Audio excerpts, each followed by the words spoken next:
If you've cleaned out your garage and cleaned out your closets, it might be time to go out and get in the dirt. Gardening is fairly easy to accomplish, and the returns that you get for digging in the dirt and planting a few seeds are great abundance. Of course, everything starts with the soil, so knowing what's in your soil, and then try a few things and recognize that even master gardeners don't always end up with successful plants every time, but you have to start somewhere and you learn along the way what works and what doesn't.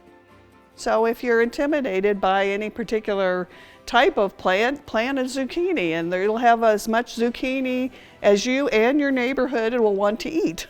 Tomatoes grow good here. We grow cucumbers, green beans. Lots of the things that you would buy in the store are you can actually grow in your own yard.